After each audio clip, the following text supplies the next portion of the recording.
నేను 10th చేస్తాను అని ఇక్కడ బాగుంది.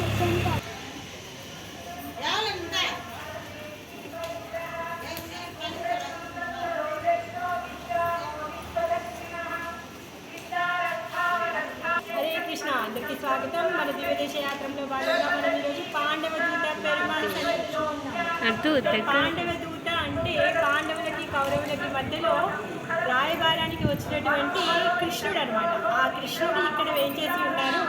అయితే డ్రైవర్ జాబ్ అయినా, దూత జాబ్ అయినా, మధ్యలో సంబంధాలను చేసే జాబ్ అయినా కానీ అదేమి పేరు కలిగింది కాదు. అలాంటి తక్కువ విలువ తక్కువైనటువంటి పనులను కూడా చేయడానికి భగవంతుడు వెనకాడనమాట. ఎందుకంటే ఆయనకి భక్తుల పట్ల ఉన్నటువంటి అమితమైన వాత్సల్యం, భక్తుల పట్ల ఉన్నటువంటి వాళ్ళ భక్తిని స్వీకరించి వాళ్ళ భక్తికి మెచ్చి వాళ్ళకి తగ్గట్టుగా తను ఆ పనులు చేస్తూ ఉంటారనమాట. అందుకే పార్థసారథి రూపంలో సారథిగా వచ్చారు. ఇప్పుడు పాండవ దూత పెరుమాళ్ అంటే వాళ్ళిద్దరి మధ్యలో దూతగా వచ్చి దౌత్యాది చేయబోతున్నారు, సెటిల్ చేయబోతున్నారు అనమాట. అలాంటి రూపమే ఇక్కడ మనం దర్శనం చేసుకోబోతున్నాం. అయితే ఈ విషయాలన్నీ వైశంపాయనుడి ఋషి నుంచి పరీక్ష మహారాజు యొక్క పుత్రుడు జనమేజయుడు కృష్ణుడి యొక్క కీర్తిని విన్నారు.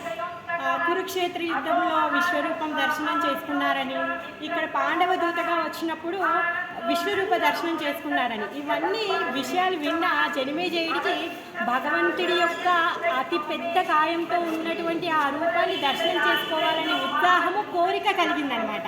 దాంతో తను శ్రీకృష్ణుడికి ప్రార్థిస్తే సాక్షాత్ దేవదేవుడైన శ్రీకృష్ణుడు ఇక్కడ పాండవ దూత పెరుమాళ్గా తను అవతరించారనమాట. ఇక్కడ 25 అడుగుల ఎత్తుతో ఉంటారు. ఒక కాలు చాచుకొని, ఒక కాలు మడుచుకొని కూర్చొని ఉంటారు.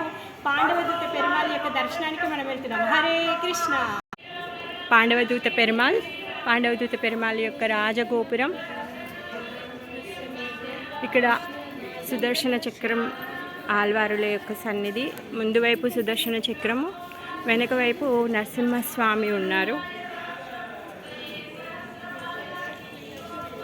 16 చేతులతో సుదర్శన స్వామి, చతుర్భుజంతో నరసింహస్వామి విరాజమానులై ఉన్నారు.